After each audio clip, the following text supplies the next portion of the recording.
Good morning, Nigeria, and welcome to Social Media Scoop, where we give you the trendiest gist. You know what time it is? It's time to give you gist on the hottest topics in Nigeria's social streets. We have Harrison, kidnapper negotiator, amidst controversies. We also have Nigerian jets jetting to Benin Republic amidst a coup takeover. All this and more, we will be diving in on Social Media Scoop. So stay with me. Let's roll.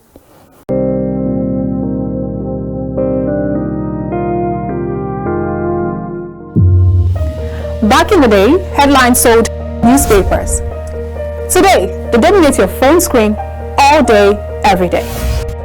Welcome to The Press, the program where headlines don't just scream. They speak and we listen. Every day, we take a deep dive into the bold, bizarre, and sometimes baffling headlines making waves across newspapers. From front pages to fine print, we break down the stories behind the ink, digging deeper, one headline at a time. These headlines, they're not just ink on paper. They shape opinions, spark debates. Russia has no right to stop Ukraine from joining democracy. And sometimes mislead us completely. Every week on The Press, we go beyond the bold print. We ask who's writing the narrative, who's being left out, and what's really going on. One story, different newspapers, from different angles, who's right and who's spin. If you're tired of just being told what to think, join us on The Press on Captain TV, where we analyze the newspaper headlines. We don't just read the headlines, we read between the lines.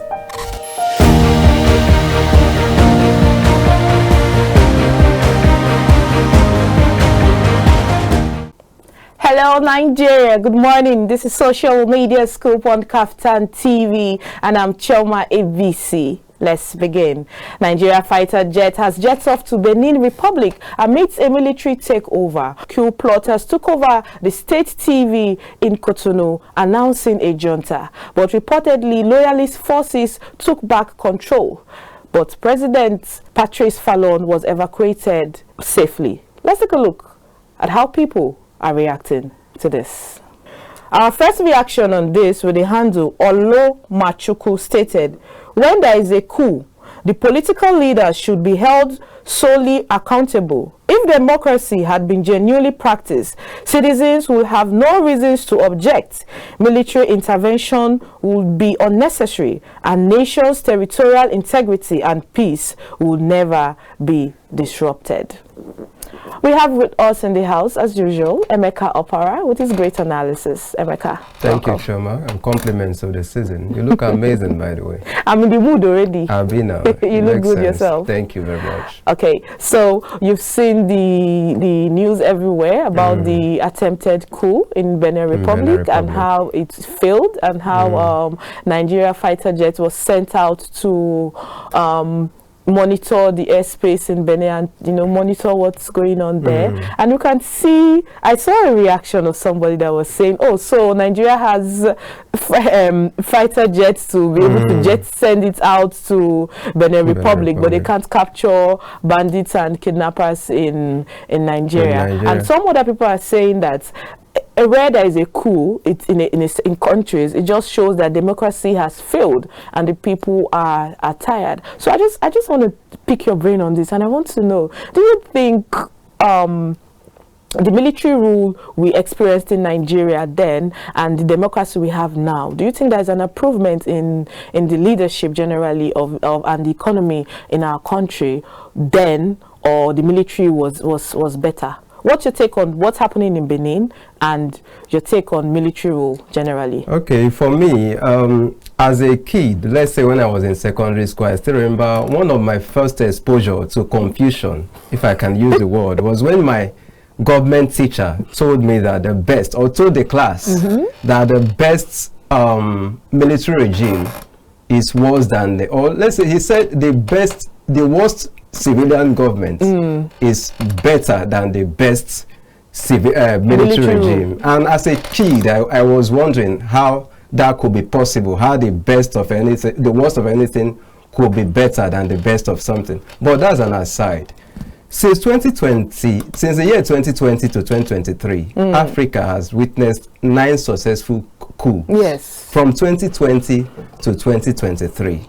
Anyway, good thing, it was an unsuccessful attempt because it's a developing story, and from what we learned, the forces loyal to the president, Patrice Talon, and was also loyal to the Interior Minister, Alassane Seydu. They were able to, you know, thwart the efforts. Yes, all right.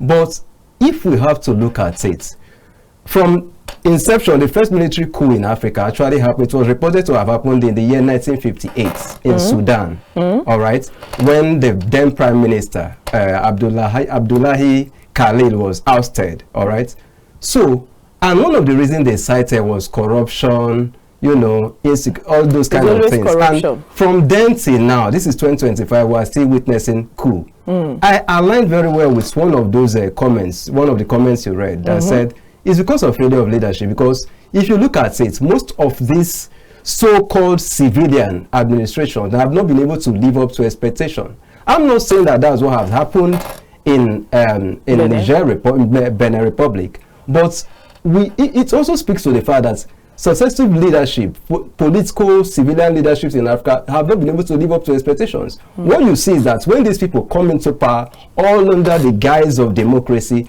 they get in there and they become even bigger than the states. It's supposed to be you serving the interest of the people, but what you have is this political leadership. They come there and become even bigger than the state, not serving the purpose of the people. In turn, the people serve them. All right? So, and it's good. Nigeria making an effort to step in there to correct things. That particular statement, that from that your comments also, as funny as it might sound, we must also take the fact that it's actually the truth. Because here's our country, Nigeria, ravaged by insecurity, in ragtag army, and we will not be able to solve our own insecurity problems, but we are fast to jet out to Benin Republic to play the so-called big brother role. But locally, we are not able to solve our problems. And of course, I also heard that ECOWAS came out to condemn, which is always the thing they do all the time. Yes. But when you see civilian governments, so-called civilian governments and so-called democratic governments who come in there and they want to impose their will on the people, you know, conducting elections that do not have any place in any decent society, you don't see this ECOWAS coming to condemn to speak up. But anyway, thank God it was thwarted. And from what you just read, or from the developing story we'll be following, Talon, the president, is back to safety. And that's a good one. Let's see how it goes. Of course, like you always say, we'll keep following the story and see how it pans out. We will. Yes. Moving on, back home. Popular kidnap negotiator and activist popularly known as Harrison Gwaminishu is in hot water because he is accused of taking 5.4 million naira out of a 20 million naira ransom meant for the release of some kidnapped victims. These allegations have been trending all over social media with personalities like Very Dark Man and so many other celebrities airing their opinions about this. Harrison has also responded with several videos and saying that it was part of his strategy and he can't reveal his strategy so that kidnappers and bandits will not know his model of oppression. This has sparked a lot of suspicions and conversations online. Let's take a look at how Nigerians are reacting to this trending issue.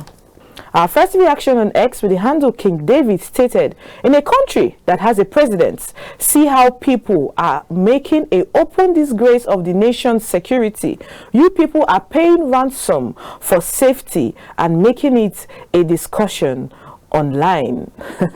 That's a very strong reaction from that person. But I'm sure you'll be following the story, Emeka. Emeka is, Harrison is somebody that I've always admired for his selfless acts. You've seen videos of where he goes into these thick bushes and sometimes there are fire, there's fire shots and gunshots and all. You see him on the floor and he also does negotiation with these kidnappers. Sometimes if they ask for 100 million, he negotiates it down to 20 million naira. And he said that in his defense that why he took out the money is because they replaced it with dummy money with a tracker to be able to track the bandits and kidnappers, and that is how they are able to track them down and so on. But other stories are saying he's guilty, he's allegedly in police custody and all that. Now, I feel our security is something that is very paramount in this country. And when you see individuals like this, like Harrison, take it upon themselves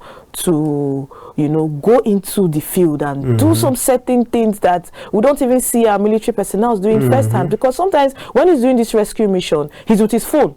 We see it. We see how everything goes and how he has successfully been able to, you know, be able to free some captives and all that. And I'm quite disappointed that such allegations are now trolling him. But you know how they say, I do 99 good and only one is recorded.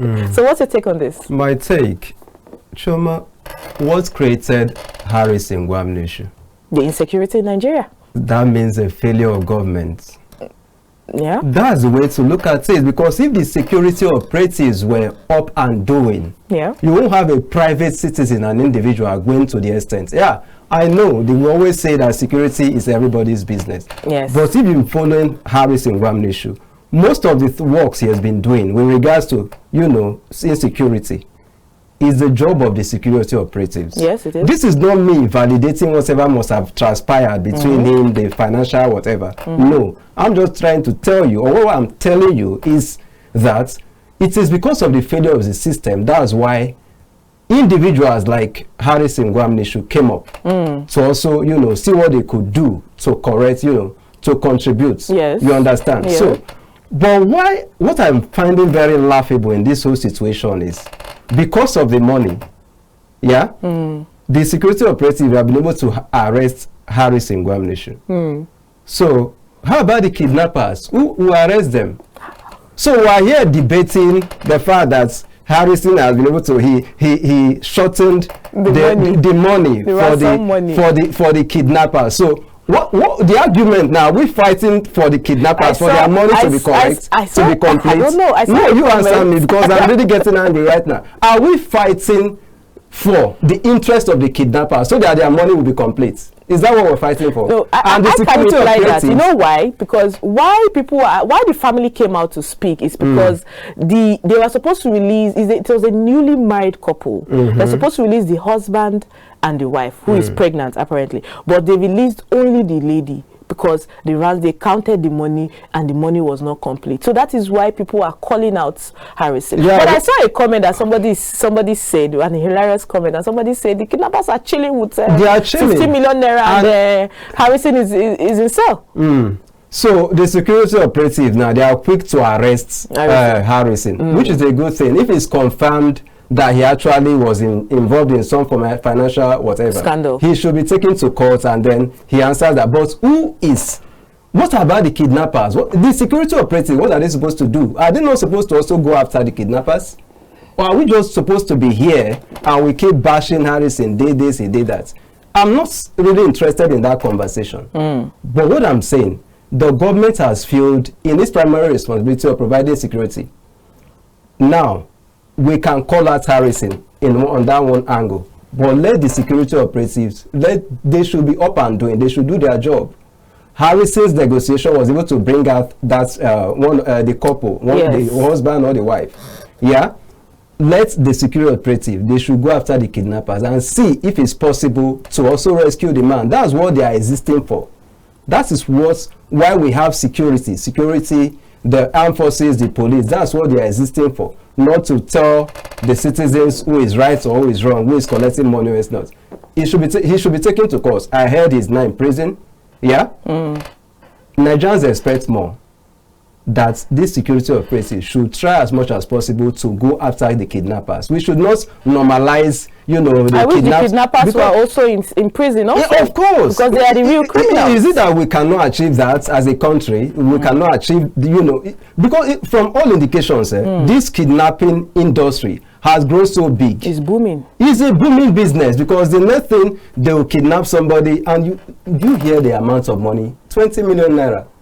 And more. 20 million naira, and we are normalizing that. We can do better than this. If we have to be taken as a serious country, I think we should do better than this, Choma. Okay, moving on. Two more drama.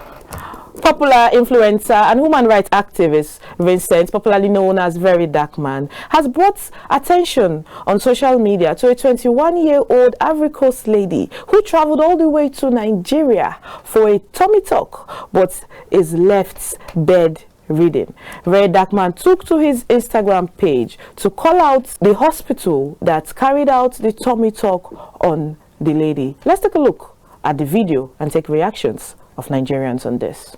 From Abidjan in Ivory Coast? Yes. You came all the way from Abidjan to do this? Are you Nigerian? Yeah. Your both parents are Nigerian? No, my dad is Nigerian. Your dad is Nigerian, your mom is Ivorian? Yes. Okay. So, and then when you came from Ivory Coast, wait, you did it, then you went back to Ivory Coast? I went back to Lagos because I have people there that can look at me.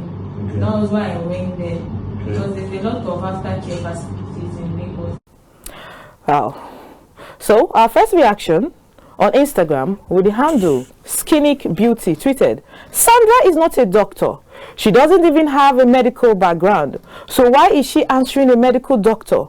Glorified. When did you go to medical school? Not to talk more of becoming a surgeon. These are the so-called quacks that government is supposed to close down and arrest. At Very Dark Man, that Sandra is not a doctor. I honestly do not know how she's able to operate and busy messing with people's lives. From cream seller to surgeon within 2 years. Haba, let her refund this girl her money. When I followed this story and I saw the... Why are you laughing, Emeka? And I followed this story and it's quite a sad one, because I feel that there's nothing wrong if any individual, irrespective of the gender, male or female, wants to undergo any cosmetic surgery. They are good to do that. It shouldn't be detrimental to their health. Okay, so we're going to take a quick break. When we come back, I would love to take your opinion on this. Let's take a short break, people.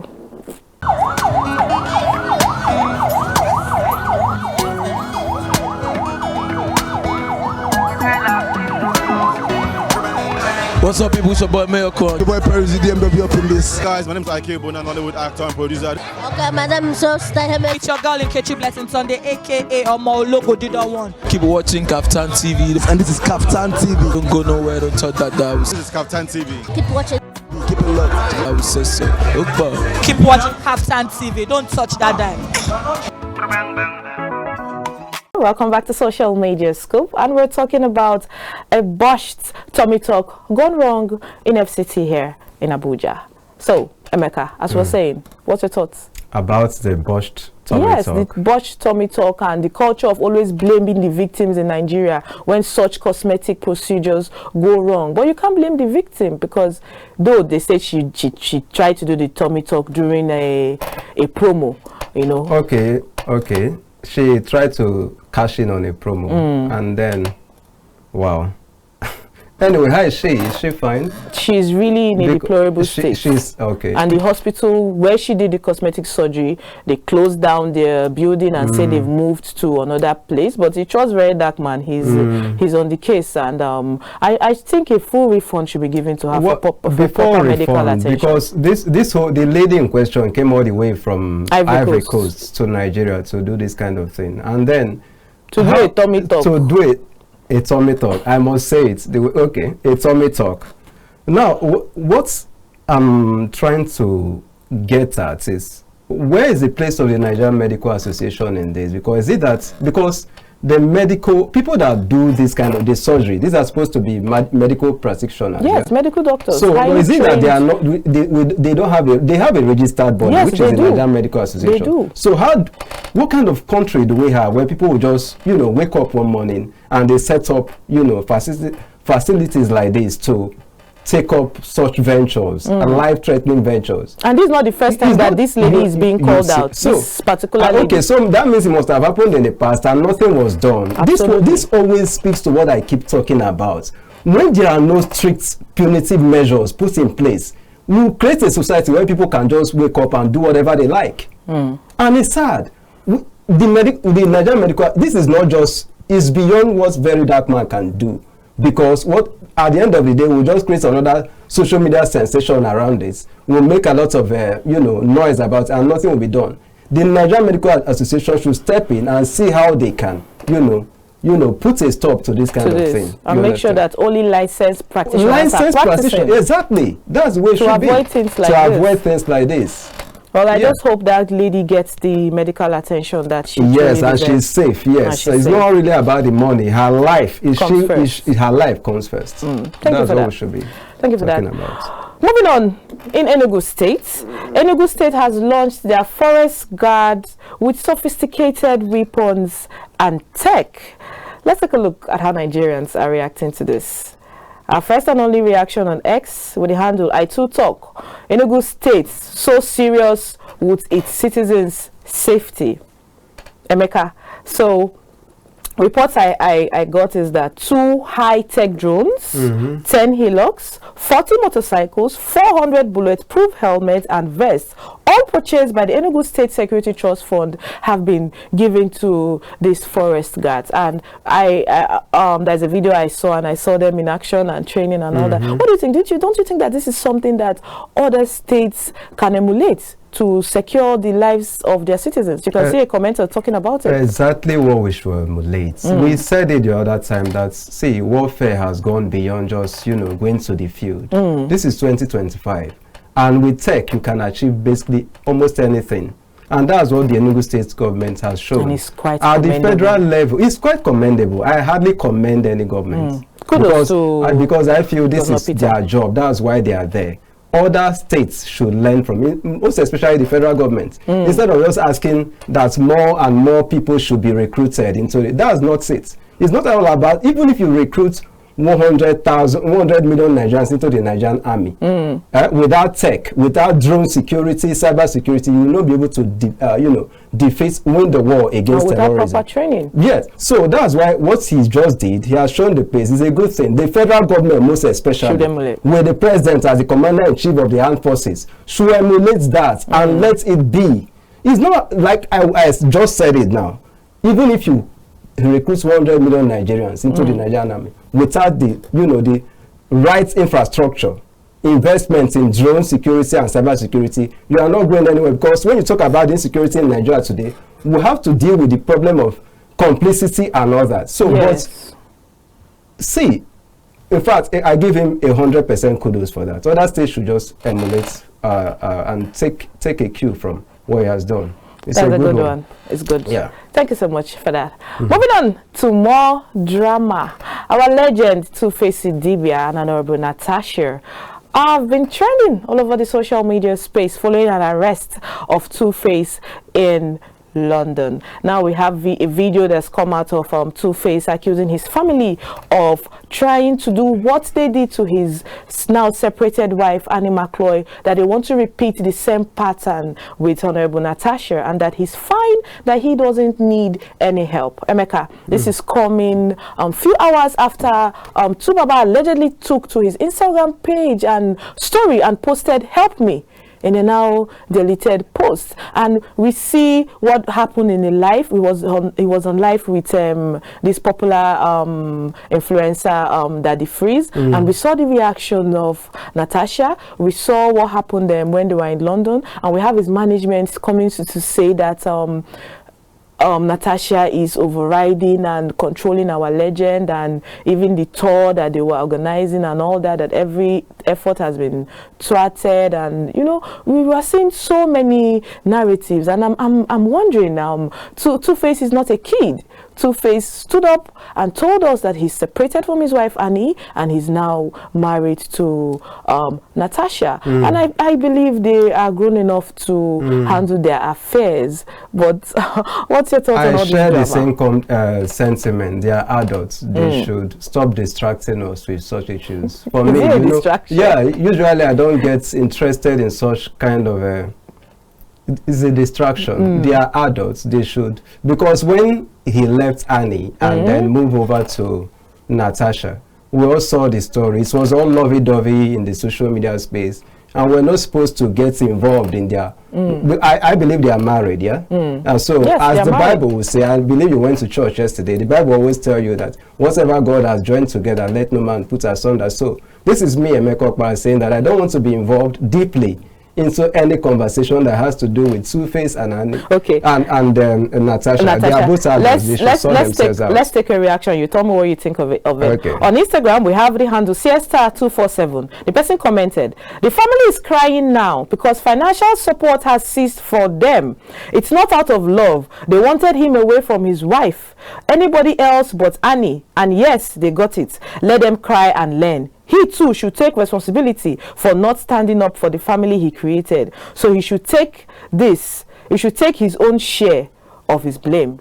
So because his family has also come out to cry that they cannot reach their son, they can't reach him, it's as if he's being manipulated and controlled. But these are the same family that, according to Two-Face, that they were always attacking his ex-wife Annie, and that he doesn't want them to come close to Natasha. He doesn't want them to do that. So what do you think? So that's it. I'm not an expert in marital affairs, and I hate to make this a national issue, Choma. You know, as much as I want to drive we must discuss about it because it's trending on social media. Yes, it's trending, and that's what I'm doing now. This is me trying to control myself, because when I have serious national issues that I like to discuss, and then somebody is telling me about it. Two-Face and Natasha, who is a member of the House of Reps, in Edo State. Yes, and I saw some people have not been able to confirm this, that she's been summoned. Yes, so have they summoned they have a lot going on. Have they summoned Senator Ned Nwoko concerning his own marital crisis? You see, that's why I called all these things distractions, because we have more serious nagging issues. And that's what worries me a lot about Nigerians. When issues like this come up, everybody wants to feast on it. But when life-threatening issues nobody speaks up, come up, like when the World Bank made a report that we now have over 139 million Nigerians living in, multi-dimensional poverty under this administration. How many people took up that conversation? You know, here Nigerians talk about things like this, but when it has to do with the so-called legends, I'm not going to take anything away from Two-Face. He's a legend. He is but at the national level, Choma, Emeka Okpara will not discuss things like this deeply. All right? Thank you. Moving on. In our heartbeat story, Senator Godswill Akpabio is celebrating his birthday. On behalf of the government and the people of Akwa Ibom State, I join your family and friends and associate to wish you a happy birthday. We have many messages coming for Senator Godswill Akpabio on his 63rd birthday. That's what I was trying to get. He's 63. So tell me, what's your thoughts for the Senate President, Senator Godswill Akpabio? The Senate President, for me, if I should come in the way of advice, he should sit up. He's the leader of the head of the legislative arm of government, and they exist to provide checks and balances to the executive. They are not supposed to be subsumed within the executive, as we've seen in this 9th Senate. Because we heard Akpabio saying in the past that whatever the president brings is good to go. You understand? So I just want him to sit up and do the job required of him as a Senate President, the leader of the legislative arm of government. You understand? So that's all. And wish him a happy birthday. Yeah, and I also liked what he said recently on the, when General Christopher Musa was being the last time announced, yes, as Minister of Defense. He said, America, Trump is on our neck. we need to. How do you see that statement? Yes, I saw it. That Trump is our neck. So Trump has to be on our neck first before they sit up to their responsibility. At least our government is trying. We're doing something. If you say so. Thank you very much. Thank you. It's been wonderful talking to you as usual, You're Mr. welcome, Emeka. Thank you so much for being here. Thank you. That's all the time permitted for us on Social Media Scope on Kaftan TV. I still remain Chioma ABC. Thank you to my production team. And I must say, the thought and opinion of our reactors and reactions online and our guests is solely their opinions are not influenced by Social Media Scope or Kaftan TV. It's a beautiful Monday morning. Good morning, Nigeria.